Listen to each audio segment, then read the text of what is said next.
Study with Chitralekha. आज है 11 दिसंबर और हम लोग कर रहे हैं डेली करंट अफेयर्स के टॉप 10 क्वेश्चन। तो देखते हैं आज का पहला क्वेश्चन। हाल ही में भारतीय नौसेना में युद्धपोत की कमान संभालने वाली पहली महिला अधिकारी बनी है। इनका नाम हो जाएगा प्रेरणा देवस्थली। प्रेरणा देवस्थली जो है इंडियन नेवी में लेफ्टिनेंट कमांडर के पद पर तैनात है और ये पहली महिला है जो युद्धपोत की कमान संभालने वाली हैं। प्रेरणा देवस्थली जो है इंडियन नेवी के पश्चिमी बेड़े की कमान संभालेंगी। ये ध्यान रखिएगा इस बात को। और जिस युद्धपोत पर इनको तैनात किया गया है उसका नाम हो जाएगा INS त्रिकंद। ठीक है, INS त्रिकंद। INS त्रिकंद को वर्ष 2000 में भारतीय नौसेना में शामिल किया गया था।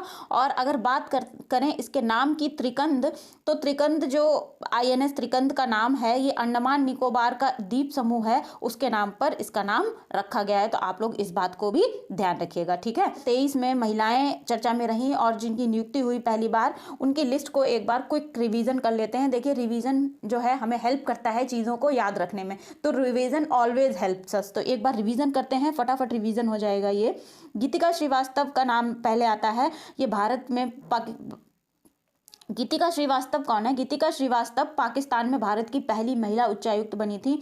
जया वर्मा सिन्हा ये रेलवे बोर्ड की पहली महिला चेयरमैन और CEO बनी थी। USA नेवी की पहली महिला प्रमुख कौन बनी थी? लीसा फ्रॉन्चेटी इनका नाम है।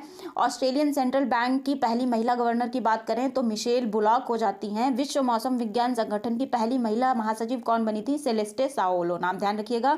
परमिंदर सिन्हा भारत की एक कंपनी है जो नॉन बैंकिंग फाइनेंशियल इंस्टीट्यूशन कहलाती है, जिसका की नाम है पावर फाइनेंस कॉरपोरेशन। ये Parminder Singh power finance corporation की पहली महिला CMD बनी थी। इनका नाम भी ध्यान रखिएगा। दीपिका मिश्रा कौन है? दीपिका मिश्रा ब्रेवरी अवार्ड बहादुरी पुरस्कार पाने वाली पहली महिला IAF अधिकारी हैं। सुरेखा यादव कौन है? सुरेखा यादव वंदे भारत का संचालन करने वाली एशिया की पहली महिला लोको पायलट बनी थी। शिवांगी सिंह राफेल उड़ाने वाली पहली भारतीय महिला पायलट हैं। अवनी चतुर्वेदी ने फर्स्ट टाइम जो महिला पायलट बनी है सुखोई फाइटर जेट उड़ाने वाली पहली महिला पायलट बनी है। और विजय लक्ष्मी रमन इंडियन एयरफोर्स की पहली महिला ऑफिसर थी, जिनका कि अभी हाल ही में निधन हो गया था। इनका नाम भी ध्यान रखिएगा। अगला देखेंगे, अगला है कैप्टन शिवा चौहान। कैप्टन शिवा चौहान का कौन है? सियाचिन में सक्रिय रूप से तैनात होने वाली पहली महिला अधिकारी। ठीक है। सुरभि जखमोला विदेशी परियोजना पर काम करने वाली BRO की पहली महिला अधिकारी हैं। कौन? सुरभि जखमोला। और नल्ला थम्बी कलाई सेल्वी ये हैं CSIR की पहली महिला महानिदेशक। मेघना अलावत TTFI की पहली महिला अध्यक्ष बनी है। पायल छाबरा हैं पैरा कमांडो बनने वाली पहली महिला आर्मी सर्जन। इनका नाम ध्यान रखिएगा। स्वाति नायक 2023 में नॉर्मन बोरलॉग पुरस्कार जीतने वाली पहली महिला बनी थी। ISO सर्टिफिकेट पाने वाला भारत का पहला पुलिस स्टेशन कौन बना था? भोपाल बना था। ध्यान रखिएगा। साधना सक्सेना नायर कौन है? Sadhana Saxena Nair military hospital service की DG बनने वाली पहली महिला हैं। ठीक है, नाम ध्यान रखिएगा। Humaira Mushtaq British endurance championship में भाग लेने वाली पहली भारतीय महिला कौन बनी थी? हुमैरा मुश्ताक बनी है। इनका नाम ध्यान रखिएगा। दिशा नायक अभी हाल ही में दिशा नायक जो है देश की पहली महिला एयरपोर्ट फायर फाइटर नियुक्त हुई हैं। मनीषा पीडी देश की पहली महिला ADC जिसे सहायक DCAM कहते हैं वो बनी है। और कंचन देवी एक फ्री ICFRE जिसको कह रहे हैं उसकी पहली महिला महानिदेशक बनी है। ICFRE की फुल फॉर्म हो जाएगी Indian council of forestry research and education. और इसका हेडक्वार्टर कहाँ पर है? देहरादून में है। ध्यान रखिएगा इन सारी बातों को। बढ़ेंगे अगले क्वेश्चन पर। गतिशील भूजल संसाधन मूल्यांकन रिपोर्ट 2023 के अनुसार भूजल वृद्धि वाला राज्य है, तो इस क्वेश्चन का आंसर हो जाएगा पश्चिम बंगाल। पश्चिम बंगाल में सबसे ज्यादा भूजल में वृद्धि हुई है, ऐसा रिपोर्ट में आया है। गतिशील भूजल संसाधन मूल्यांकन की रिपोर्ट जो कि वर्ष 2023 के लिए जारी की गई है। ये इसका 10वां संस्करण था, ये भी ध्यान रखिएगा आप लोग। ठीक है, आगे बढ़ेंगे। अब हम बात करते हैं जल शक्ति मंत्रालय की। तो ये जो रिपोर्ट है जल शक्ति मंत्रालय के द्वारा जारी की गई है। और इस समय जल शक्ति मंत्रालय के मंत्री कौन है? गजेंद्र सिंह शेखावत उनका नाम है। गजेंद्र सिंह शेखावत ये नाम भी ध्यान रखिएगा। तो जल शक्ति मंत्रालय ने बताया है कि भूजल संसाधन में सबसे ज़्यादा वृद्धि हुई है पश्चिम बंगाल में। उसके बाद दूसरा नंबर आता है असम का और तीसरा नंबर आता है तेलंगाना का। ठीक है, तेलंगाना। ध्यान रखिएगा इन सारे नामों को। अब अगर बात करें कि सबसे ज़्यादा शोषित राज्य कौन है, अर्थात सबसे ज़्यादा ग्राउंड वाटर का जो ओवर यूज़ हुआ है वो कहाँ पर हुआ है, तो ग्राउंड वाटर का ओवर यूज़ करने वाले 2 राज्य हैं, पहला है पंजाब और दूसरा हो जाएगा आपका हरियाणा। इन 2 राज्यों में भूजल का सबसे ज़्यादा ओवर यूज़ हुआ है, ध्यान रखिएगा। अभी वर्ल्ड वाटर डे कब मनाया जाता है, आप लोग मुझे ये बताओ। तो ये मनाया जाता है 22 मार्च को। जल जीवन मिशन लॉन्च हुआ था, एक जल से जुड़ी हुई यहाँ पे इंपॉर्टेंट बातें वर्ष 2023 की हम लोग रिवाइज कर रहे हैं। तो जल जीवन मिशन कब लॉन्च हुआ था, वर्ष 2019 में लॉन्च हुआ था। इसका उद्देश्य क्या है, वर्ष 2024 तक हर घर टैप वाटर पहुँचाना, ठीक है, ध्यान रखिएगा इसको। और जल जीवन सर्वेक्षण रिपोर्ट जारी हुई थी वर्ष 2023 के लिए, तो इसमें टॉप पर जिला कौन सा था, उसका नाम है श्रीनगर, ठीक है, क्या नाम है, श्रीनगर। और जल शक्ति मंत्रालय ने एक ऐप लॉन्च किया था जिसका नाम है जलदूत। जलदूत ऐप किस लिए लॉन्च किया था, ये ग्राउंड वाटर के बारे में बताएगा कि कहाँ पर कितना ग्राउंड वाटर है, ठीक है। और दोस्त एयरबोट, एक दोस्त एयरबोट लॉन्च हुआ था, ये कहाँ पर लॉन्च हुआ था, बेंगलुरु में लॉन्च हुआ था। क्यों लॉन्च हुआ था, झीलों से खरपतवार निकालने के लिए इस ऐप को लॉन्च किया गया था, ठीक है। जलदोस्त ऐप, जलदोस्त बोट, ये सॉरी ऐप नहीं है, जलदोस्त बोट है, ये झीलों से खरपतवार निकालने के लिए लॉन्च किया गया था। चलिए, जल शक्ति मंत्रालय ने वाटर बॉडीज़ की भी गणना की थी, अभी हाल ही में हमने पिछले करंट अफेयर्स में पढ़ा था। तो सबसे ज़्यादा वाटर बॉडीज़ कहाँ पर पाई गई थी, तो वो भी पश्चिम बंगाल में पाई गई थी, ये ध्यान रखिएगा। वेस्ट बंगाल में सबसे ज़्यादा वाटर बॉडीज़ थी। दूसरे नंबर पे था आपका सिक्किम राज्य में सबसे कम पाई गई थी, ये इसको भी ध्यान रखिएगा। तो सबसे कम मिनिमम किस में पाई गई थी, सिक्किम में पाई गई थी। और जल बजट पेश करने वाला पहला राज्य कौन बना था, जल बजट पेश करने वाला पहला राज्य बना था केरल, नाम ध्यान रखिएगा। संयुक्त राष्ट्र संघ ने अभी पहला जल सम्मेलन आयोजित कहाँ पर किया था, तो ये न्यूयॉर्क में आयोजित किया था, ठीक है। तो ये हो गए हमारे जल से जुड़े हुए कुछ फैक्ट, इन सारी चीज़ों को ध्यान रखिएगा, इंपॉर्टेंट हो जाते हैं ये। नेक्स्ट क्वेश्चन देखेंगे, देश का पहला बुलेट ट्रेन स्टेशन कहाँ पर बनकर तैयार हुआ है, तो देश का पहला बुलेट ट्रेन स्टेशन जो है बनकर के तैयार हो गया है अहमदाबाद में। Option number B correct option हो जाएगा, गुजरात के अहमदाबाद में। रेल मंत्री जो हैं अश्विनी वैष्णव जी ने बताया है कि ये ट्रेन, बुलेट ट्रेन जो कि चलने वाली है अहमदाबाद से मुंबई के रूट पर इसके बीच चलेगी। और इस ट्रेन की जो मैक्सिमम स्पीड होने वाली है, मैक्सिमम स्पीड है वो 250 प्रति घंटा होने वाली है, ठीक है। 250 नहीं, 350 प्रति घंटा होने वाली है। और इस ट्रेन को जो है जापान की मदद से डेवलप किया जा रहा है, ये ट्रैक भी उसी की मदद से बनाया जा रहा है। तो इस ट्रैक पे जो बुलेट ट्रेन की जो पूरी लागत आने वाली है उसका बजट कितना होने वाला है, ये 1.8 लाख करोड़ होने वाला है, ध्यान रखिएगा, ठीक है। अभी बात हो रही थी किसकी, रेल मंत्री की। तो हम इस समय वर्तमान में रेल मंत्री कौन है, अश्विनी वैष्णव हैं। तो अभी हम लोग यहाँ पर बताओ आप लोग मुझे कि पहले रेल मंत्री कौन थे। पहले रेल मंत्री थे आपके जॉन मथाई, इनका नाम ध्यान रखिएगा, अगर पॉलिटी में क्वेश्चन बनेगा तो करेक्ट होना चाहिए, ठीक है। अच्छा, अभी रेलवे बोर्ड की पहली महिला महानिदेशक सीईओ बनी थी, हमने पिछले क्वेश्चन में रिवीजन किया है, क्या नाम था उनका, जया वर्मा सिन्हा नाम था। पीएम मोदी के द्वारा हाल ही में एक सेमी हाई स्पीड रेल जो है उसका उद्घाटन किया गया था, कहाँ पर किया गया था, साहिबाबाद में किया गया था, साहिबाबाद में किया गया था, ध्यान रखिएगा, ठीक है। और इसका नाम पहले जब उद्घाटन हुआ था तब इसका नाम था रैपिडेक्स, लेकिन अभी इसका नाम बदलकर क्या कर दिया गया है, नमो भारत कर दिया गया है। तो इसका नाम भी बदल दिया गया है, सेमी हाई स्पीड रेलवे जो रेल है उसका तो नाम ध्यान रखिएगा नमो भारत। और ये कहाँ, किस ट्रैक पर चलने वाली है, तो ये दिल्ली, गाजियाबाद, ठीक है, गाजियाबाद और मेरठ कॉरिडोर में चलने वाली है। स्टार्टिंग में जो है ये 17 किलोमीटर के लिए चलेगी, उसके बाद इसके पूरे ट्रैक की लंबाई होने वाली है, इस कॉरिडोर की लंबाई होने वाली है 82 किलोमीटर, ठीक है, इतना ध्यान रखिएगा आप लोग। अच्छा, अभी बताओ आप लोग मुझे कि दक्षिण पूर्व एशिया की हाई स्पीड रेल जिसका कि नाम, अच्छा अभी बताओ दक्षिण पूर्व एशिया की हाई स्पीड रेल जिसका कि नाम वूश है, ये कहाँ पर चली थी, तो ये चली थी इंडोनेशिया में, ठीक है, ध्यान रखिएगा, कहाँ पर चली थी, इंडोनेशिया में। और देश का पहला पिंक रेलवे स्टेशन कौन सा था, देश का पहला पिंक रेलवे स्टेशन था मटुंगा या माटुंगा रेलवे स्टेशन, जो कि मुंबई डिवीजन में आता है, ठीक है, इसको ध्यान रखिएगा। आगे बढ़ेंगे, हाल ही में अस्पतालों और शैक्षणिक संस्थानों में यूपीआई भुगतान के लिए आरबीआई ने समय सीमा कितनी तय की है, ये हमको बताना है। तो इस क्वेश्चन का आंसर हो जाएगा 5 लाख रुपए।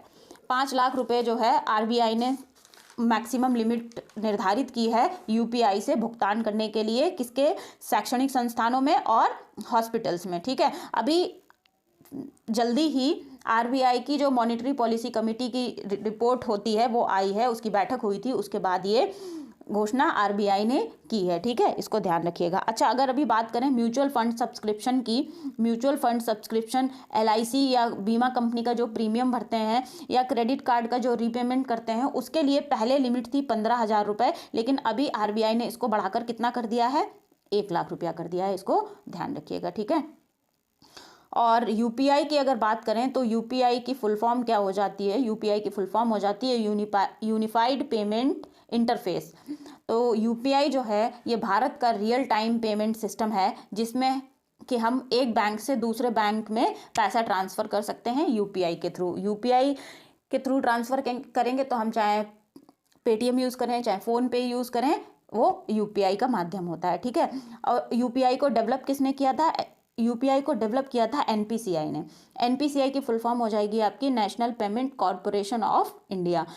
ठीक है, एनपीसीआई के द्वारा लॉन्च किया गया था कौन, यूपीआई। तो ये बात ध्यान रखिएगा। यूपीआई लाइट को सबसे पहले किसने लॉन्च किया था, तो यूपीआई लाइट को सबसे पहले लॉन्च किया था पेटीएम ने, तो ये भी याद रखिएगा आप लोग। और भारत के यूपीआई सिस्टम को अपनाने वाला पहला देश कौन सा बना था, तो उसका नाम हो जाएगा नेपाल। ठीक है, तो ये यूपीआई से जुड़े हुए इंपॉर्टेंट फैक्ट्स थे जो हमने देखे। नेक्स्ट क्वेश्चन देखते हैं। हाल ही में किस राज्य की लाकाडोंग हल्दी को जीआई टैग मिला है, तो लाकाडोंग हल्दी जो है ये है मेघालय की, और इसको जीआई टैग मिला है लाकाडोंग हल्दी को। कहाँ, किस राज्य के में पाई जाती है, मेघालय में पाई जाती है। तो लाकाडोंग हल्दी के साथ साथ 3 और प्रोडक्ट हैं जिनको कि जीआई टैग मिला है, तो उनको देख लेते हैं। तो आपका एक तो हो जाएगा लार नोई काली मिट्टी के बर्तन। ठीक है, लार नोई काली मिट्टी के बर्तन। दूसरा हो जाएगा आपका गारो चुपची। गारो चुपची जो है ये एक प्रकार का पेय पदार्थ है, मादक पदार्थ है, जो कि चावल से बनता है। ठीक है, और आपका तीसरा हो जाएगा गारो डकमांडा। गारो डक मांडा। ठीक है, गारो डक मांडा क्या है, ये एक प्रकार का पारंपरिक परिधान है, पारंपरिक पोशाक है, जो कि मेघालय की महिलाओं के द्वारा पहनी जाती है। ठीक है, अभी हम बात करते हैं यहाँ पर मेघालय की।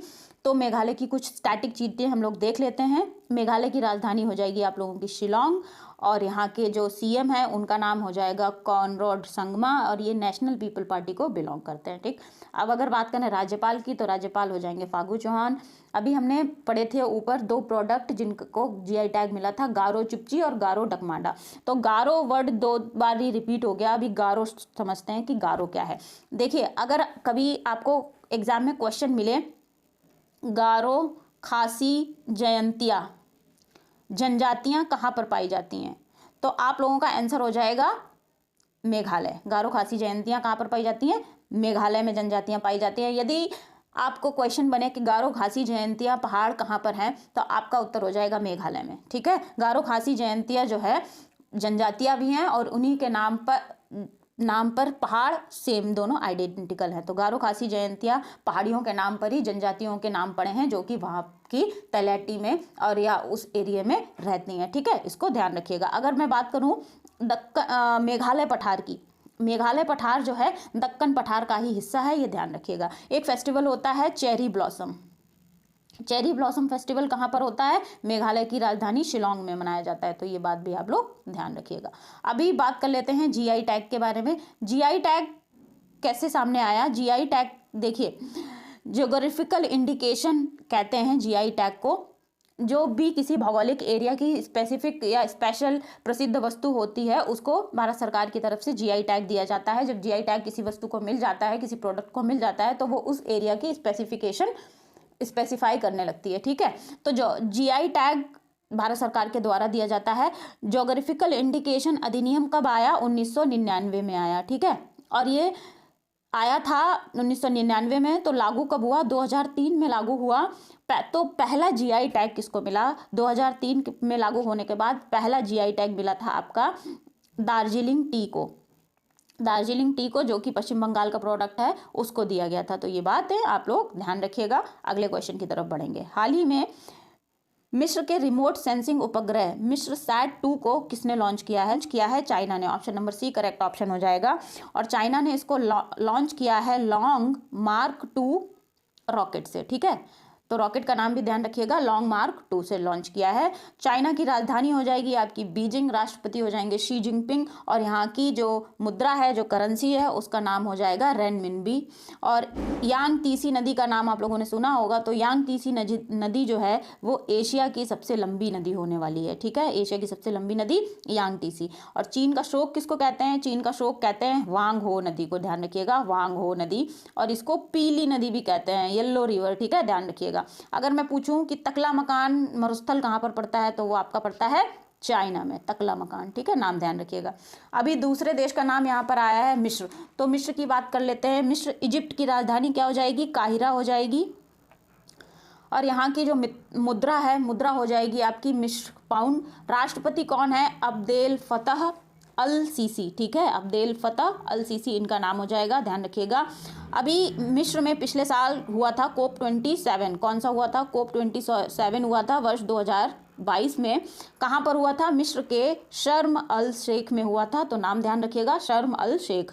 नील नदी का वरदान किसको कहते हैं? मिस्र को कहते हैं, ठीक है, ये बात भी ध्यान रखिएगा। अभी आप लोग मुझे बताओ, भूगोल का बहुत ही बढ़िया इंपॉर्टेंट क्वेश्चन यहाँ पर डिस्कस करने जा रही हूँ। एक नहर है सुएज नहर, सुएज नहर, तो सुएज नहर किस किस को जोड़ती है? सुएज नहर जोड़ती है आपकी भूमध्य सागर और लाल सागर को। भूमध्य सागर मेडिटेरियन सी और लाल सागर रेड सी। तो मेडिटेरियन सी और रेड सी को कौन सी नहर जोड़ती है? सुएज नहर जोड़ती है। तो सुएज नहर पर अधिकार किसका है? मिस्र का अधिकार है, ठीक है, ये ध्यान रखिएगा। और सुएज नहर पर ही 2 पोर्ट हैं, एक पोर्ट का नाम है पोर्ट सईद और दूसरे का नाम है पोर्ट सुएज, तो ये दोनों मिस्र में पड़ते हैं, ये भी ध्यान रखिएगा, सुएज नहर पे पोर्ट है इन दोनों का नाम।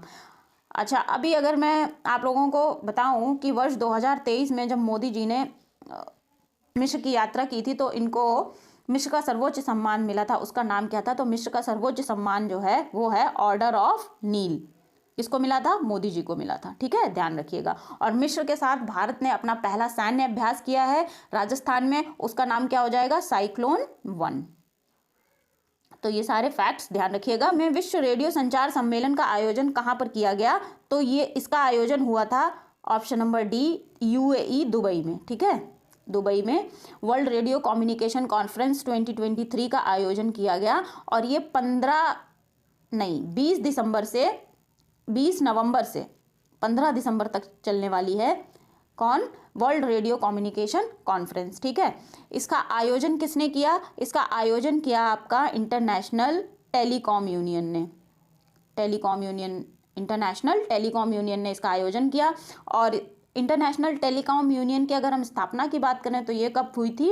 1865 में हुई थी। इसका हेडक्वार्टर कहाँ पर है? जिनेवा के स्विट्जरलैंड में है। और अगर मैं पूछूं कि जो वर्ल्ड रेडियो कम्युनिकेशन कॉन्फ्रेंस है, इसका पहला सम्मेलन कब हुआ था? तो इसका पहला सम्मेलन हो जाएगा आपका 1995 में, 1995 में। कहाँ पर? जिनेवा में। इसको ध्यान रखिएगा, ठीक। और यहाँ पर जो इस सम्मेलन के अध्यक्ष बने हैं उनका नाम भी देख लो, वो हो जाएंगे मोहम्मद अल रमसी, मोहम्मद अल रमसी, नाम ध्यान रखिएगा। अगले क्वेश्चन की ओर बढ़ेंगे। QS world university sustainability ranking 2024 में पहले स्थान पर कौन है, ये बताना है। तो इस क्वेश्चन का जो करेक्ट आंसर होने वाला है ऑप्शन नंबर सी, टोरंटो विश्वविद्यालय या Toronto university. QS world university sustainability ranking 2024 में पहले स्थान पर है। पर्यावरण शिक्षा को फोकस करते हुए ये लिस्ट जारी की गई है। इसमें टोरंटो की जो यूनिवर्सिटी है उसको पहला स्थान मिला है। तो जहाँ पर भी सस्टेनेबिलिटी बात आ जाता है शब्द, तो चीज़ें पर्यावरण से जुड़ जाती हैं, इसको ध्यान रखिएगा, ठीक है। अगर बात करें कि भारत का कोई विश्वविद्यालय, जो टॉप 300 विश्वविद्यालयों की लिस्ट है ये जारी की गई है, 300 कुल विश्वविद्यालय इसमें शामिल किए गए हैं, तो भारत का दिल्ली विश्वविद्यालय, दिल्ली यूनिवर्सिटी इस लिस्ट में है। पूरे विश्व में इसका 220वां स्थान है। अगर एशिया की बात करें तो एशिया में दिल्ली विश्वविद्यालय ने 30वीं रैंक पाई है, ठीक है, ये ध्यान रखिएगा आप लोग। तो इस लिस्ट में भारत का दिल्ली विश्वविद्यालय केवल एक इकलौती यूनिवर्सिटी सम्मिलित है, ध्यान रखिएगा। नेक्स्ट क्वेश्चन देखेंगे। हाल ही में वैश्विक 100 सस्त उत्पादन कंपनियों की सूची में भारत की किस कंपनी को शामिल किया गया है? तो ये जो रिपोर्ट है ये सिप्री लॉन्च करता है, सिप्री, ठीक है। इसमें भारत की ये तीनों कंपनियां हाल, बेल और मझगांव डॉक्स, इन तीनों कंपनियों को शामिल किया गया है। तो option number D correct option हो जाएगा, ऑल ऑफ अबव। सिप्री क्या है? सिप्री स्टॉकहोम बेस्ड एक इंस्टीट्यूशन है जो कि हथियारों से जुड़ी हुई रिपोर्ट और लिस्ट जारी करता है। उत्पादन करने वाली कंपनियों की लिस्ट जारी की है, तो इसमें 3 भारतीय कंपनियों को जगह मिली है। तो जो हाल है इसकी 100 की लिस्ट में कौन सी रैंक है? इसकी 41 रैंक है, ठीक है। हाल है हिंदुस्तान एरोनॉटिक्स लिमिटेड, इसको 41वां स्थान मिला है। भारत इलेक्ट्रॉनिक्स लिमिटेड को 63वां स्थान मिला है और मझगांव डॉक्स को मिला है 89वां स्थान, ठीक है। ये ध्यान रखिएगा आप लोग। अभी अगर मैं पूछूं कि टॉप पर कौन सा कंपनी है, टॉप पे कौन सी कंपनी है इस लिस्ट में, तो उसका नाम हो जाएगा Lockheed Martin. Lockheed Martin company जो है ये 100 शस्त्र उत्पादन करने वाली या हथियार उत्पादन करने वाली कंपनियों की सूची में नंबर 1 पर है और ये यूएसए की कंपनी है, ये भी आप लोग ध्यान रखिएगा, ठीक है। चलिए नेक्स्ट क्वेश्चन देखते हैं। Forbes Asia heroes of philanthropy 2023 list में किसको शामिल किया गया है?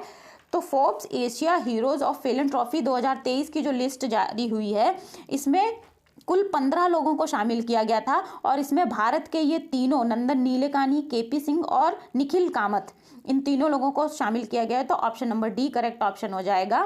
फिलैंथ्रोपी का मतलब होता है परोपकारी, परोपकार करने वाले, परोपकारिता की लिस्ट जारी की गई है, ठीक है। सामाजिक सरोकार करने वाले, इसमें भारत के 3 लोग शामिल हैं, नंदन नीलेकानी, केपी सिंह और निखिल कामत। तो नंदन नीलेकानी कौन है? नंदन नीलेकानी जो है इन्फोसिस के को फाउंडर हैं, ठीक है। और केपी सिंह डीएलएफ के चेयरमैन हैं और निखिल कामत जो हैं जरौदा के अध्यक्ष हैं, ठीक है। ध्यान रखिएगा इनको। और इन लोगों को इस लिस्ट में स्थान मिला है एजुकेशन, रिसर्च और आर्टिफिशियल इंटेलिजेंस में अपने अपने क्षेत्र में योगदान करने के लिए, इसलिए इनको ये इस लिस्ट में शामिल किया गया है। अच्छा, अगर आप लोगों को याद हो और कल का करंट अफेयर अगर आप लोगों ने देखा हो तो निखिल डे को भी कल एक पुरस्कार दिया गया था और भारत से वो पुरस्कार पाने वाले निखिल डे दूसरे व्यक्ति बने हैं। निखिल डे को कौन सा पुरस्कार दिया गया था? अगर आप लोगों ने देखा है तो बताओ। चलो मैं बताती हूँ। निखिल डे को जो पुरस्कार दिया गया था उसका नाम है ग्लोबल एंटी करप्शन चैंपियन पुरस्कार दिया गया था। ग्लोबल एंटी करप्शन चैंपियन पुरस्कार किसको दिया गया था? निखिल डे को दिया गया था। निखिल डे जो हैं राजस्थान को बिलोंग करते हैं और इनको अमेरिकी विदेश मंत्रालय की तरफ से ये पुरस्कार दिया गया था। और भारत में सामाजिक आंदोलनों और सरकारी जो कल्याणकारी योजनाएं भारत में चलती हैं उनमें भ्रष्टाचार के विरुद्ध कार्य करने के लिए इनको ये पुरस्कार दिया गया था, ठीक है। ध्यान रखिएगा। और निखिल डे से पहले अंजलि भारद्वाज को भी ये पुरस्कार मिल चुका है, तो इनका नाम भी ध्यान रखिएगा, ठीक है। चलिए, इस तरीके से हमने 11 दिसंबर के ये करंट अफेयर्स अपने कंप्लीट किए हैं। आई होप सारे क्वेश्चंस आप लोगों को क्लियर हुए होंगे और समझ भी आए होंगे। और अगर क्लास पसंद आई है आप लोगों तो दोस्तों प्लीज़ आप लोग क्लास को लाइक ज़रूर करिएगा। अपने कमेंट सेक्शन में मुझसे अपने फीडबैक शेयर करिएगा। क्लास पसंद आई है तो अपने दोस्तों के साथ इसको शेयर भी कर दीजिएगा। और अगर आप लोग चैनल पर पहली बार आए हैं और इस वीडियो को पहली बार देख रहे हैं तो चैनल को सब्सक्राइब कर लीजिए, बेल आइकन प्रेस करके नोटिफिकेशन में ऑल कर लीजिएगा, जिससे कि आने वाले वीडियोस की जानकारी आपके पास सबसे पहले पहुंच जाएगी, ठीक है। तब तक के लिए पढ़ते रहिए, मिलते हैं अगले वीडियो में। Thank you everyone.